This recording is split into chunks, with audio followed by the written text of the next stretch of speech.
AP మంత్రివర్గ ఉపసంఘం సమావేశమైంది. దానికి సంబంధించిన బ్రేకింగ్ న్యూస్ మనం చూస్తూ ఉన్నాం. సచివాలయంలోని 2వ బ్లాక్ లో మీటింగ్ జరుగుతోంది. అమరావతిలో భూ కేటాయింపులపైన మంత్రివర్గ సబ్ కమిటీ చర్చిస్తోంది. సమావేశానికి పయ్యావుల నారాయణ, కొల్లు రవీంద్ర, సంధ్యారాణి, కందుల దుర్గేష్, టీజీ భరత్ హాజరయ్యారు. గతంలో చేసిన భూ కేటాయింపుల పరిశీలనతో పాటు కొత్త కేటాయింపులపై చర్చిస్తూ ఉన్నారు. ప్రపంచ స్థాయి సంస్థలను అమరావతికి తీసుకురావడంపై కమిటీ చర్చిస్తోంది.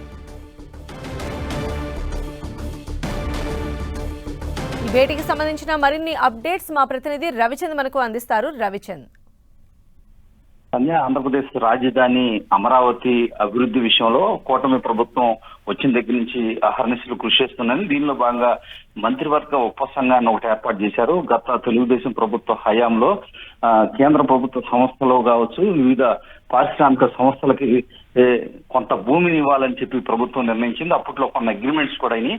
అయితే తర్వాత వైసీపీ ప్రభుత్వ హయాంలో అవన్నీ కూడా ఆంధ్రప్రదేశ్ రాజధాని ముందు కూడా పట్టణ నేపథ్యంలో వారంతా కూడా సైలెంట్ అయిన పరిస్థితుంది. మరలా కూటమి ప్రభుత్వం వచ్చాక వీరంతా కూడా మరలా ఆంధ్రప్రదేశ్ లో రాజధాని ప్రాంతంలో ల్యాండ్స్ కోసం అడిగిన పరిస్థితి కనిపిస్తుంది. చంద్రబాబు కూడా ఢిల్లీ వెళ్లి కేంద్ర మంత్రులు కలిసినప్పుడు ఆ శాఖల పరిధిలోని రాష్ట్రానికి సంబంధించిన సంస్థలు ఏర్పాటు చేయడానికి ల్యాండ్ కావాలని కూడా కోరారు. అందువల్ల 2019 వరకు ఏదైతే అగ్రిమెంట్స్ ఉన్నాయో కేంద్ర ప్రభుత్వ రంగ సంస్థలకి ఎంత ల్యాండ్ అయితే ఇస్తానన్నారో అంత ల్యాండ్ ఇవ్వడానికి కూటమి ప్రభుత్వం అంగీకరిస్తుంది. ఈ నేపథ్యంలోనే మంత్రివర్గ ఉపసంఘంలో చర్చిస్తూ ఉన్నారు. మంత్రి నారాయణ మున్సిపల్ అడ్మినిస్ట్రేషన్ మంత్రి సిఆర్డీఏ వ్యవహారాలను చూస్తున్నారు. నారాయణ అధ్యక్షతన పయ్యావుల కేశవ్, కందుల దుర్గేష్, కొల్లు రవీంద్ర, అదేవిధంగా టీజీ భరత్ అందరూ కూడా మంత్రులందరూ, ఇక సిఆర్డీఏ సంబంధించిన ఉన్నతాధికారులు, ఆర్థిక శాఖ అధికారులందరూ కూడా భేటీ అయ్యి పలు కీలక భేటీ అయితే జరుగుతుందని చెప్పుకోవచ్చు.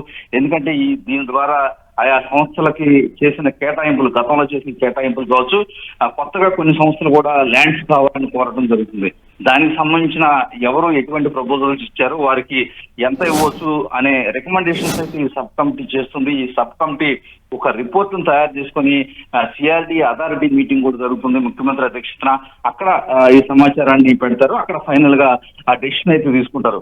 ఏదైనా ఆంధ్రప్రదేశ్ రాజధాని వ్యవహారం, అమరావతి వ్యవహారంలో కూటమి ప్రభుత్వం వచ్చాక గత ప్రభుత్వ హయాంలో ఆగిపోయిన పనులన్నీ కూడా పట్టాలెక్కిన ఒక పక్కన వేగంగా రాజధాని నిర్మాణం జరుగుతుంది.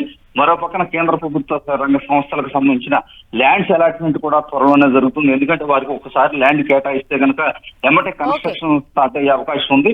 ఇక్కడ రాజధాని ప్రాంతంలో ముమ్మరంగా కేంద్ర ప్రభుత్వ రంగ సంస్థలన్నీ కూడా ఇక్కడికి వస్తే రూపురేఖలు మారతాయంటే ఎటువంటి సందేహం లేదు. ఈ నేపథ్యంలో కూటమి ప్రభుత్వం అయితే చాలా స్పీడ్ గా నిర్ణయాలు తీసుకుంటుంది. రైట్ రవిచంద్.